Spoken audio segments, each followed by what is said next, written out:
And welcome to divine CSC academy. आज हमारा fifth lecture है। कंप्लीट इकोनॉमी करने वाले हैं थ्रू एमसीक्यू से। और ये हमारा फर्स्ट एमसीक्यू है। परचेजिंग मैनेजर्स इंडेक्स के बारे में इसमें पूछा है कि एक्चुअल में इसका सिग्निफिकेंस क्या है इकोनॉमिक एनालिसिस के अंदर। तो जो परचेजिंग मैनेजर्स इंडेक्स है, देखो वो S&P है, स्टैंडर्ड्स एंड पुअर्स ग्लोबल, ये रिलीज करती है इसको। और ये एक इकोनॉमिक इंडिकेटर है। अब ये जो परचेजिंग या इनपुट स्टेज होता है उसके ऊपर ये निकलता है। अब सेम ऐसा ही हमारे पास एक इंडिकेटर होता है IIP, index of industrial production. वो आउटपुट को मैनेज करता है, आउटपुट के ऊपर निकालता है और ये इनपुट के ऊपर निकालता है। तो दो टाइप के जो परचेजिंग मैनेजर इंडेक्स होते हैं, एक तो मैन्युफैक्चरिंग टाइप के या फिर सर्विस टाइप के। अब इसके अंदर क्या होता है, ये एक तरीके से इंडिकेटर किस टाइप का है, अगर ये 50 से ज्यादा इसके पॉइंट निकलते हैं, ठीक है, तो हम समझ सकते हैं तब तो ये इकोनॉमिक एक्सपेंशन को शो करता है। और अगर बिलो 50 होता है तो वो कॉन्ट्रेक्शन को शो करता है। और S&P ग्लोबल सिर्फ इंडिया में नहीं और भी बहुत सारी कंट्रीज के अंदर ये निकालता है, अपना रिपोर्ट निकालती है। अब इसके अंदर क्या होता है, ये मतलब एक तरीके से बहुत सारे इसके अंदर पैरामीटर होते हैं। तो इसके अंदर जैसे सप्लाईज डिलीवरी हो गया, कितना टाइम लेता है, एम्प्लॉयमेंट हो गया, जैसे एम्प्लॉयमेंट को 20% दे दिया, आउटपुट को दे दिया, ठीक है, इसमें न्यू ऑर्डर्स हो गया, स्टॉक आइटम परचेजिंग वगैरह, इनको लेके एक तरीके से पूरा कंप्लीट ये एक तरीके से पॉइंट्स देते हैं 100 के अंदर। तो अब देखते हैं first statement, PMI is a leading indicator. तो ये सही है, इंडिकेटर है, providing early signals about business cycles, business cycle changes. तो ये स्टेटमेंट सही है कि बिजनेस साइकिल चेंज हो गए तो उसके अंदर ये दिखाने की कोशिश करता है, ठीक है। सेकंड है कि जो सेंट्रल बैंक है use PMI to make monetary policy decision. ये बात भी सही है कि सेंट्रल बैंक इसका यूज करते हैं, PMI जो इंडेक्स है इसका यूज करते हैं। PMI is highly correlated with GDP growth and stock market performance. Obviously क्योंकि PMI है ना, डायरेक्टली बता देगा कि स्टॉक मार्केट जो हमारे अभी किस किस वे से चल रहा है, किस स्पीड से चल रहा है। PMI measures inflation trend directly by analysing consumer price movement. तो ये नहीं है, इन्फ्लेशन का इसके अंदर कोई रोल नहीं है। करेक्ट स्टेट पूछा है तो 1, 2 और 3 इसमें सही हो जाएगा। सेकेंड है, which of the following is not a criteria for identifying domestic systematically important bank, जिसको डी सिब बैंक भी बोलते हैं। तो देखो हमारी जो कंट्री है वहां पे जो बड़े लार्ज बैंक है, too big to fail type के जो बैंक्स है, उसके अंदर आता है सबसे फर्स्ट जो बैंक है वो है SBI, state bank of India. Second bank है वो है ICICI। थर्ड है HDFC बैंक। तो ये बैंक है ना, डी सिप की कैटेगरी में आती है, domestic domestic systematically important bank. अब ये बैंक मतलब इनकी जो कैपिटल है वो काफी ज्यादा लार्ज अमाउंट में है और ये इंटरकनेक्टेड है फाइनेंशियल सिस्टम से। इंटरकनेक्टेड फाइनेंशियल सिस्टम का क्या मतलब है कि मतलब लोग इनसे बहुत ज्यादा सर्विसेज मतलब लेते हैं इनसे। और ये जैसे इनका इन्वॉल्वमेंट स्टॉक मार्केट में भी होता है, बहुत बड़े बड़े जो इंस्टीट्यूशन है इनसे लोन ले रखा है, इन्होंने लोन दे भी रखा है। तो इनका कनेक्शन काफी कनेक्शन काफी अच्छा है। तो फर्स्ट स्टेटमेंट यही है, साइज रिलेटेड टू GDP। तो देखो साइज भी काफी इनकी ज्यादा बहुत बड़ी है, इनकी कैपिटल काफी बड़ी है, तो ये भी सही है। प्रॉफिटेबिलिटी रेशियो का कोई मतलब नहीं है, हो सकता है कि लॉस मेकिंग भी हो। ऐसा बैंक भी हो सकता है कि वो लॉस मेकिंग हो कि उसके अंदर जो नॉन परफॉर्मिंग एसेट है NPA वो बहुत ज्यादा हो, NPA बहुत ज्यादा हो, ऐसा भी हो सकता है। फिर भी वो बैंक डिसिप बैंक हो सकता है। क्रॉस जुरिडिक्शनल एक्टिविटी, ये भी सही है कि वो दूसरी कंट्रीज या फिर बड़े सारे इंस्टीट्यूशंस है उनसे भी लिंक हो। तो यहाँ पे जो स्टेटमेंट्स इसके अंदर पूछा है कौन सा, नॉट ए क्राइटेरिया, तो क्राइटेरिया इसमें प्रॉफिटेबिलिटी जो रेशियो है वही नहीं होगा। थर्ड MCQ देखते हैं, consider the following statement regarding the significance of central value added tax. ठीक है, तो it simplifies the taxation system for manufacturers and service providers. तो ये स्टेटमेंट सही है कि ये मैन्युफैक्चर और सर्विस प्रोवाइडर के लिए एक तरीके से सिंप्लीफाई करता है टैक्स सिस्टम को। सेकंड है, increases the overall cost of goods and service due to additional compliance.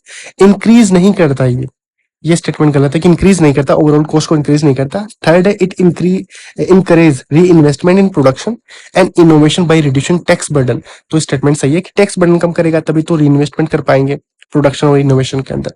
तो फर्स्ट और थर्ड इसके अंदर पूछा है इनकरेक्ट, तो यहाँ पे हो जाएगा ओनली 1। अगर करेक्ट पूछा तो 1 और 3 होता। फोर्थ MCQ है, consider the following statement regarding the FRBM act 2003। देखो यार ये एक काफी इंपॉर्टेंट है, इवन UPSC ने बहुत बार इससे क्वेश्चन पूछा है FRBM एक्ट से रिलेटेड। अब देखते हैं एफआरबीएम एक्ट है जिसको इनेक्ट किया था to eliminate the revenue deficit. Revenue deficit क्या होता है? रेवेन्यू डिफिशिट वो होता है जैसे कि रेवेन्यू जो एक्सपेंडिचर है, रेवेन्यू एक्सपेंडिचर और जो रेवेन्यू रिसीट है, उन दोनों के रेवेन्यू शीट, इन दोनों के सबट्रैक्शन से मिलेगा revenue deficit and reduce the fiscal deficit. तो ये स्टेटमेंट सही है कि कंप्लीट एलिमिनेशन। देखो रेवेन्यू डिफिसिट अगर किसी कंट्री का हो रहा है तो इसका मतलब समझ रहे हो कि कंट्री है ना, रेवेन्यू डिफिसिट का मतलब है कि कंट्री अपने डे टू डे या फिर ईयरली जो एक्सपेंसेस होता है उनको भी कवर नहीं कर पा रही है, उसके लिए भी उसको लोन लेना पड़ रहा है। तो रेवेन्यू डिफिसिट तो जितना कम हो सके इवन इसको एलिमिनेट किया जाए तो वही बात ज्यादा सही रहेगी। सेकेंड है states are not required to enact their own physical responsibility laws under the FRBM network. तो ऐसा नहीं है, बहुत सारे स्टेट्स ने एफआरबीएम अपने स्टेट के अंदर इनेक्ट किया है, एक्ट किया है ना, तो इसको ताकि इसके कंप्लायंस को अच्छे से फॉलो कर सके। तो ये स्टेटमेंट हो गया गलत। Third, the FRBM amendment act 2018 set A combined that target 60% of GDP. तो ये स्टेटमेंट सही है at the centre and the state. तो 60% जो हमारे जीडीपी का रेशियो है उसके साथ 60% रखने की इसके अंदर 2018 के अंदर अमेंडमेंट हुआ था। 60% में भी क्या है इसका मतलब कंपोजिशन, 40% होगा सेंटर का और 20% होगा स्टेट का। तो एफआरबीएम एक्ट के बारे में हम डिटेल में किसी वीडियो में समझेंगे। बाकी इसको एक बार आप अपने एंड पे अच्छे से पढ़ने की कोशिश करना, काफी इंपॉर्टेंट है, इवन यूपीएससी ने भी बहुत बार क्वेश्चन पूछा है। फिफ्थ एमसीक्यू है consider the following statement regarding the beer market. देखो दो मार्केट होते हैं, एक तो बुल मार्केट, ठीक है, बुल मार्केट, और सेकंड है बियर मार्केट। तो 2025 का ये जो पेपर था यूपीएससी में उसमें भी बियर मार्केट से रिलेटेड क्वेश्चन था। तो जो बुल मार्केट होता है उसका मतलब है कि स्टॉक मार्केट है, जैसे सेंसेक्स है, निफ्टी 50 है, वो एक तरीके से अपवर्ड जा रहा है, और बियर मार्केट में जो सेंसेक्स है वो डाउनवर्ड आ रहा है। इसका मतलब सीधा सा ये है कि आप ये सुनो कि बुल मार्केट हो रहा है तो इसका मतलब स्टॉक मार्केट ऊपर जा रहा है और बियर मार्केट में नीचे आ रहा है, ठीक है। A bear market begins only when GDP contracts for 2 consecutive quarters. नहीं यार, ये स्टेटमेंट गलत है। मैंने आपको पहले बताया था कि रिसेशन की जो रिसेशन है, रिसेशन का मतलब यही है कि वो जो जीडीपी है वो कॉन्ट्रैक्ट कर रही है 2 कंसेक्यूटिव क्वार्टर्स, मतलब 6 महीने के लिए। ये रिसेशन की डेफिनेशन है। तो ये स्टेटमेंट हो गया, फर्स्ट स्टेटमेंट हो गया गलत, ये रिसेशन की है। थर्ड है investors often shift to safe haven assets like gold and sovereign bond during bear markets. तो स्टेटमेंट सही है। देखो क्या होता है, जब बियर मार्केट स्टार्ट होता है मतलब जो हमारा सेंसेक्स है, मतलब मार्केट में मंदी, सीधा सीधा बोलो कि मार्केट में मंदी है, तो जो इन्वेस्टर्स है वो चाहेंगे कि यहाँ से गोल्ड या फिर जो भी अपने एसेट्स है, इक्विटी वगैरह, वो निकाले और कोई सेफ हेवन मतलब कोई ऐसी कंट्री जहां पे इंटरेस्ट रेट हाई हो, जहां पे प्रॉफिटेबिलिटी के चांसेस ज्यादा हो, तो वहां ये इन्वेस्ट करने की कोशिश करेंगे। तो स्टेटमेंट सेकंड ये सही हो जाएगा। थर्ड है bear markets are marked by consistent upward revision economic forecast. तो बियर मार्केट क्या है, देखो are marked by consistent upward revision economic forecast. तो ये स्टेटमेंट गलत है, ये डाउनवर्ड की तरफ जाता है ना कि अपवर्ड की तरफ। तो यहाँ पे इनकरेक्ट पूछा है और इनकरेक्ट हो जाएगा बी। सिक्स्थ है consider the following statement regarding the economic effect of A bear market. Same question beer market का ही है almost. Declining house hold wealth, obviously जब बियर मार्केट मंदी है मार्केट में तो हाउस होल्ड वेल्थ भी डिक्लाइन होगी during a bear market. Reduce consumer demand, अब कंज्यूमर डिमांड की वजह से ऐसे मान लो कि जब मंदी होगी तब भी स्टॉक मार्केट में जो कंपनीज है वो अच्छे से ग्रोथ नहीं कर पाएगी। तो इसका कहने का मतलब डायरेक्टली यही है। सेकंड है central bank usually respond by increasing benchmark interest rate. अगर सेंट्रल गवर्नमेंट बेंचमार्क जो इंटरेस्ट रेट है, अगर इंटरेस्ट रेट अगर जो सेंट्रल गवर्नमेंट है वो इंक्रीज करेगा, ठीक है, इसकी वजह से क्या होगी, इंक्रीज करने से जो लोन्स है वो हो जाएंगे एक्सपेंसिव, वो महंगे हो जाएंगे। तो लोन महंगे हो जाएंगे तो लोगों के पास मनी नहीं हो गई, ये हो जाएगी कमी, मनी की कमी हो जाएगी, लिक्विडिटी हो जाएगी कमी। लिक्विडिटी कमी हो जाएगी तो वो इन्वेस्ट नहीं करेंगे, जो एग्रीगेट डिमांड है तो डिमांड कम हो जाएगी। तो समझ रहे हो इसका क्या मतलब है। तो ऐसे अगर सेंट्रल बैंक करेगी तो एक तरीके से तो ये तो इकोनॉमी और पीछे चली जाएगी, नेगेटिव में चली जाएगी। तो स्टेटमेंट गलत है, सेंट्रल बैंक यूजुअली ऐसे रिस्पॉन्ड नहीं करता है। सेंट्रल बैंक यूजुअली क्या करता है, डिक्रीज करता है बेंचमार्क इंटरेस्ट रेट को। थर्ड है, कंपनीज में resort to lay off and hiring freeze. ये स्टेटमेंट सही है कि जब यार मंदी की सिचुएशन है, बहुत ज्यादा रिसेशन वाली सिचुएशन चली हुई है, तो कंपनीज क्या करेगी, ले ऑफ करेगी, हायरिंग वगैरह नहीं करेगी। यहाँ पे करेक्ट स्टेटमेंट पूछा है, फर्स्ट करेक्ट है और थर्ड करेक्ट है, तो स्टेटमेंट हो जाएगा बी। सेवेंथ है, which of the following are correct regarding the structure and objective of regional rural bank.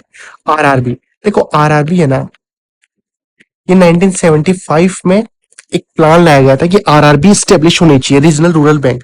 अब ये बैंक जो एक तरीके से इंक्लूसिव ग्रोथ है उसको लाने के लिए कि हर लोग जुड़े रहे, बैंकों से हर लोग जुड़े, ताकि इंक्लूसिव ग्रोथ हो, एक तरीके से फाइनेंशियली उनको इंडिपेंडेंस मिले और एक तरीके से ग्रोथ हो, कंट्री की ग्रोथ हो, एक पर्सनल लेवल पे भी ग्रोथ हो। अब आरआरबी है ना, वो मोस्टली जो गांव वगैरह ऐसी जगह पे होती है, डिस्ट्रिक्ट में अच्छी जगह भी हो सकती है, ऐसी बात नहीं है। अब देखते हैं statement, RRB are govern by the regional rural bank act 1976। 1976 में जो एक्ट आया था उसके तहत आरआरबी बनी। They are prohibited from engaging in core banking operations like commercial bank. तो ये स्टेटमेंट गलत है। इनके पास भी कोर बैंकिंग जो ऑपरेशंस होते हैं वो होते हैं, जिसके अंदर ये रेमिटेंस वगैरह ये भी सब काम कर सकते हैं। कोर बैंकिंग ऑपरेशंस होते हैं, वो सब कुछ चीजें में हो सकती है, इवन लोन वगैरह भी दे सकते हैं। they must comply with priority sector lending norms like other scheduled bank। Priority sector lending actual में क्या होती है, देखो जो आरआरबी है इनको 75% तक लैंड करना होता है प्रायोरिटी सेक्टर लैंडिंग के अंदर। अब प्रायोरिटी सेक्टर लैंडिंग क्या होती है, जैसे एजुकेशन हो गया, शेड्यूल्ड ट्राइब इनको लोन देना हो गया, वुमेन्स को लोन देना हो गया, या फिर कोई इंफ्रास्ट्रक्चर हो गया, एग्रीकल्चर हो गया, इस टाइप के जो सोसाइटी के अंदर एक तरीके से अपलिफ्ट करने का, बेटरमेंट करने का जो काम है, वो प्रायोरिटी सेक्टर लेंडिंग में बहुत सारे मतलब एक तरीके से यूनिट्स है या फिर ऑप्शन है कि वो करने ही करने हैं इनको। अब ये सब बैंक्स के अलग अलग है, किसी के लिए 40% है, किसी के लिए 60% है और किसी के लिए 75% है। तो आरआरबी के लिए 75% है ये। Their area of operation is typically confined to notified district in state. तो ये एक स्टेटमेंट नहीं है, नोटिफाइड, सॉरी ये area of operation by typically confined to notified शान, ये स्टेटमेंट सही है। नोटिफाइड जो डिस्ट्रिक्ट होता है वहीं तक ये कन्फाइंड होता है। तो जो 1 है वो सही है और 1, 3 और 4 सही है और यहाँ पे करेक्ट पूछा है, तो ऑप्शन सी यहाँ पे आंसर हो जाएगा। 8 है, consider the following statement about accommodative stance. तो अकोमोडेटिव स्टांस का मतलब समझ रहे हो, अकोमोडेटिव स्टांस का मतलब है आरबीआई ने जो एक तरीके से इकोनॉमी को बढ़ाने का प्रयास किया है, जिसमें इंटरेस्ट रेट को कम किया जाएगा। इंटरेस्ट रेट को कम किया करेगी आरबीआई, तो लोगों के हाथ में पैसा जाएगा, बैंक्स लोन दे पाएंगे, तो वो एग्रीगेट डिमांड बढ़ाएंगे, तो इससे इकोनॉमी को पुश मिलेगा, स्टिमुलाई होगा। It aims to it aims to support economic growth by maintaining high real interest rate. High real interest rate से तो कम खराब होगी सिचुएशन, ना कि अच्छी होगी। It involves increasing liquidity through tools like long-term repo operations and open market operations। तो ये स्टेटमेंट सही है। लॉन्ग टर्म रेपो ऑपरेशन का मतलब क्या है, जब रेपो रेट को इंक्रीज कर दिया जाएगा, जब रेपो रेट को डिक्रीज करेंगे, इंक्रीज नहीं सॉरी, रेपो रेट को डिक्रीज किया जाएगा, तो लोन सस्ते मिलेंगे तो लोगों के हाथ में पैसा पहुंचेगा। ओपन मार्केट ऑपरेशंस है, ओपन मार्केट ऑपरेशंस, इसमें क्या है, अब यहाँ पे जो आरबीआई है वो क्या करेगा, एक तरीके से सेल कर देगा, सॉरी परचेज कर लेगा, जो गवर्नमेंट सिक्योरिटी है, गवर्नमेंट सिक्योरिटी इसको परचेज कर लेगा। परचेज करने से वो क्या करेगा, पैसे देगा जिन लोगों ने इन्वेस्ट किया था जीसेक के अंदर। लिक्विडिटी बढ़ेगी, लिक्विडिटी बढ़ने से क्या होगा, मार्केट के अंदर पैसा पहुंचेगा और एग्रीगेट डिमांड बढ़ेगी और ये अकोमोडेटिव स्टांस को फुलफिल करेगा। थर्ड है, it is typically maintain during period of demand side inflationary pressure. Demand side नहीं, ये मोस्टली सप्लाई शॉक साइड भी करता है, मेंटेन ड्यूरिंग टिपिकली नहीं करता, डिमांड साइड के इन्फ्लेशनरी प्रेशर को नहीं, ये मेंटेन गलत करता है। तो यहाँ पे करेक्ट स्टेटमेंट पूछा है, तो यहाँ पे हो जाएगा 1। 9th है, consider the following statement regarding NABFID, national bank for financial infrastructure and development role India's financial and development landscape. तो ये मिनिस्ट्री ऑफ फाइनेंस के अंदर आता है, ये स्टेटमेंट सही है, ठीक है। एग्जेम्प्टेड फ्रॉम CRR और SLR लोन, जो कैश रिजर्व रेशियो है और स्टेटूटरी लिक्विडिटी जो रेशियो है, ठीक है, रिजर्व है, इनके नॉर्म्स को इनके नॉर्म्स इसके ऊपर लागू नहीं होते हैं। बी है, it can issue both tax free and taxable bonds for infrastructure financing. तो ये स्टेटमेंट भी सही है कि टैक्सेबल बॉन्ड भी ये इशू कर सकता है और नॉन टैक्स फ्री, टैक्सेबल और टैक्स फ्री भी। इट इज की component of the national infrastructure pipeline. तो इंफ्रास्ट्रक्चर के अंदर काफी बड़ा रोल है, नाम से पता लग रहा है, national bank for financing infrastructure. Fourth है, it undertakes direct construction of public infrastructure like highway and dams. नहीं, तो ये काम इसका नहीं है, ये खाली फाइनेंस करता है, बनाने का काम इसका नहीं है। अब यहाँ पे करेक्ट पूछा है तो 1 2 3 यहाँ पे स्टेटमेंट हो जाएगा सही। 10th है, which of the following milestone was not associated with the Bombay stock exchange. तो ओल्डेस्ट, जो एशिया का ओल्डेस्ट स्टॉक मार्केट है वो बीएससी है, बॉम्बे स्टॉक एक्सचेंज। ये खुद भी लिस्टेड हो रखा है एनएससी में, नेशनल स्टॉक एक्सचेंज के अंदर, इतना बड़ा ये है। तो first exchange in India to introduce electronic trading through bolt. तो स्टेटमेंट सही है कि फर्स्ट इलेक्ट्रॉनिक जो ट्रेडिंग हुई थी, ठीक है, वो बीएससी में ही हुई थी। सेकंड है, first Indian exchange to join UN sustainable stock exchange initiative. तो ये स्टेटमेंट भी सही है, जो सस्टेनेबल स्टॉक एक्सचेंज है वो बीसी ने फॉलो किया था। Third, launch of Sensex as India first stock market index.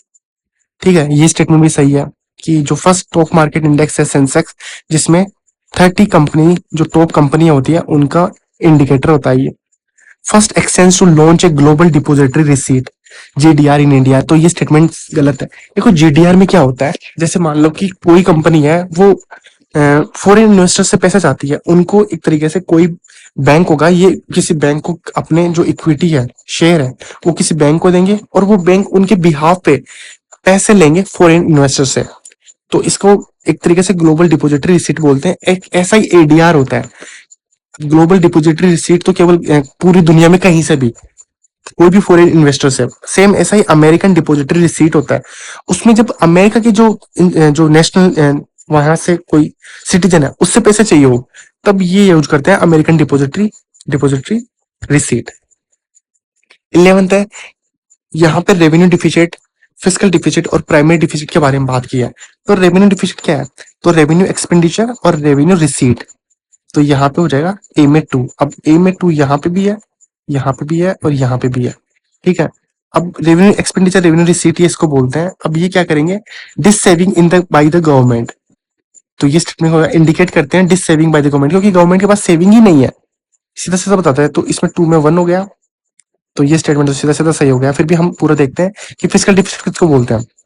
तो जो टोटल एक्सपेंडिचर हो गया, रेवेन्यू रिसीट होगी, नॉन डेट कैपिटल रिसीट। यहाँ पे नॉन डेट क्यों, देखो नॉन डेट इसलिए बोलते हैं कि किसी स्टेट ने मान लो डेट लिया या सेंट्रल गवर्नमेंट ने डेट लिया, तो एक तरीके से ये इसकी कमाई थोड़ी है, डेट वाली इनकम तो वापस भी चुकानी है, इसलिए यहाँ पे उसी को काउंट किया गया है जो नॉन डेट तरीके से हो। समझ लो, जैसे कोई इंफ्रास्ट्रक्चर है, उसको सेल करने के बाद कुछ चीजें मिल रही है, कोई पीएसयू वगैरह, उसको सेल करने के बाद जो कमाई हो रही है, तो उसको इंक्लूड किया जाएगा यहाँ पे। तो बी में हो जाएगा थर्ड। और यहाँ पे थर्ड के अंदर ये क्या करता है, तो जो एक तरीके से फिजिकल डिफिसिट होता है, फिजिकल डिफिसिट क्या होगा, इसको कवर करने के लिए क्या करनी होगी, बोरोविंग करनी पड़ेगी। अब सरकार का खर्चा बहुत ज्यादा हो गया है तो कर्जा लेना पड़ेगा, तो ऑब्वियसली इसका आंसर हो जाएगा direct reflects the total borrowing needs of the government. Head है प्राइमरी डिफिसिट। अब प्राइमरी डिफिसिट एक तरीके से क्या है कि इसके अंदर इंटरेस्ट पेमेंट को घटा दिया जाता है। इंटरेस्ट पेमेंट देखो, एक तो होता है डिफिसिट, मैंने पहले बताया था, एक तो होता है डिफिसिट और एक होता है एक तरीके से डिफिसिट, और जो डेट होता है, डिफिसिट और डेट दोनों में यही अंतर है कि डिफिसिट होता है गिवन ईयर का और डेट होता है ओवरऑल, टोटल आज तक जितना भी हो गया वो डेट है। तो डिफिसिट और डेट के अंदर जो डिफरेंस है वो काफी अच्छा है। तो मान लो डेट को हटा दिया जाए, जो हमने इंटरेस्ट पेमेंट करना है, जो डेट लिया है हमने उसको हटा दिया जाए, तो वो होता है प्राइमरी डिफिसिट। ये क्वेश्चन आया था शायद 2025 में क्वेश्चन आया था। Consider the following statement, a persistently high public debt to GDP ratio can lead to a downgrade of countries' sovereign credit rating by international rating agency। जो इंटरनेशनल क्रेडिट रेटिंग एजेंसी है, जिसमें S&P हो गया, जो Moody हो गया या Fitch हो गया, ठीक है, ये क्रेडिट रेटिंग एजेंसी है, अपने इंडिया में भी है। तो ये एक कंट्री को रेटिंग देती है, उस रेटिंग के बेसिस पे, जैसे ए प्लस ये रेटिंग है, इस रेटिंग के बेसिस पे बहुत सारे इन्वेस्टर्स या फिर जो बड़े बड़े इंस्टीट्यूशन है वो लोन देते हैं या फिर इन्वेस्टर्स इन्वेस्ट करते हैं, और इसकी वजह से काफी ज्यादा इम्पैक्ट पड़ता है ठीक है। अब high debt to GDP ratio है, मान लो कि 100% से भी ज्यादा डेट टू जीडीपी रेशियो गया, तो ये एक तरीके से जो इन्वेस्टर्स है उनका कॉन्फिडेंस खो देगी कंट्री, और उसकी वजह से इन्वेस्टमेंट होगा कम। तो स्टेटमेंट सही है। सेकंड है, a high public debt to GDP ratio indicates a greater risk of default as it implies that the government's liability are large relative to its capacity to generate revenue from the economy। तो statement सही है, और obviously इसकी वजह से ही ये impact पड़ रहा है, और ये इसको इस स्टेटमेंट को अच्छे से एक्सप्लेन कर रहा है। तो यहाँ पे हो जाएगा ए इसका आंसर। 13th है, financing a budget deficit by borrowing from the central bank is considered more inflationary than borrowing from a public. तो ये स्टेटमेंट सही है। अब देखो बताऊं, समझता हूं मैं आपको कैसे। जैसे मान लो कि फिजिकल डिफिसिट है, और आरबीआई ने पैसे ले लिए किससे, सेंट्रल सॉरी आर गवर्नमेंट ने पैसे ले लिए आरबीआई से। अब आरबीआई से पैसे लेने का मतलब है आरबीआई नए पैसे छापेगी, यहाँ पे नई करेंसी बनेगी, ठीक है, नए कॉइन मिंट होंगे।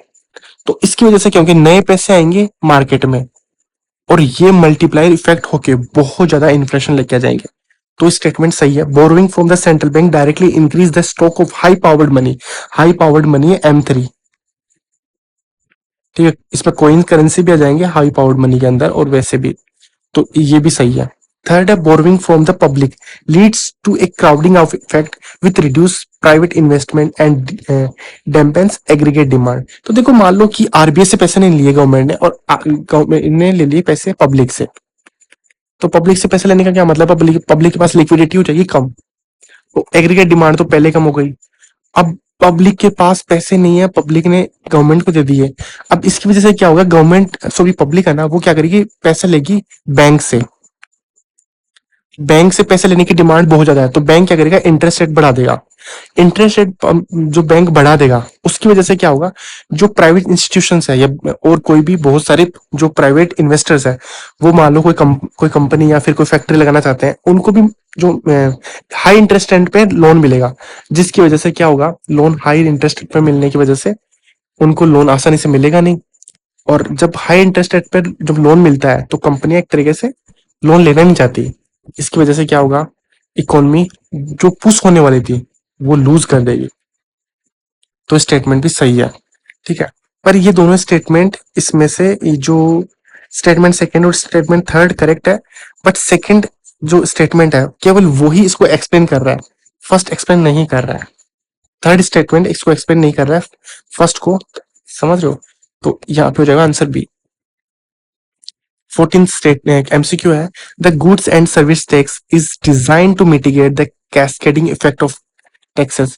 कैस्केडिंग इफेक्ट ऑफ टैक्स क्या होता है, जो टैक्स के ऊपर टैक्स है, जीएसटी लाने का मतलब यही था। एक तो जो बहुत सारे टैक्स है उनको एक तरीके से एक जगह कर दिया जाए, समझ रहे हो, और जो टैक्स के ऊपर टैक्स है उसको हटा दिया, जिसको कैस्केडिंग इफेक्ट भी बोलते हैं। अब इसके लिए जो आईटीसी है, आईटीसी उसको यूज किया जाता है, ठीक है, आईटीसी को यूज किया जाता है, इनपुट टैक्स क्रेडिट को यूज किया जाता है on the tax paid their inputs. तो जीएसटी फ्रेमवर्क्स अलाउ करता है producer to claim ITC on taxes paid on their input. तो स्टेटमेंट सही है, फर्स्ट भी सही है।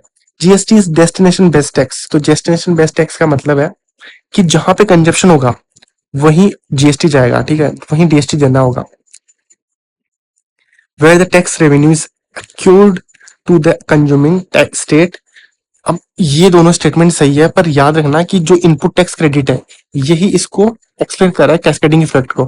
थर्ड वाला डेस्टिनेशन बेस्ड टैक्स, इसका कोई लेना देना नहीं, तो इसमें भी हो जाएगा। Both statement second and third are correct, but only statement second explain statement one.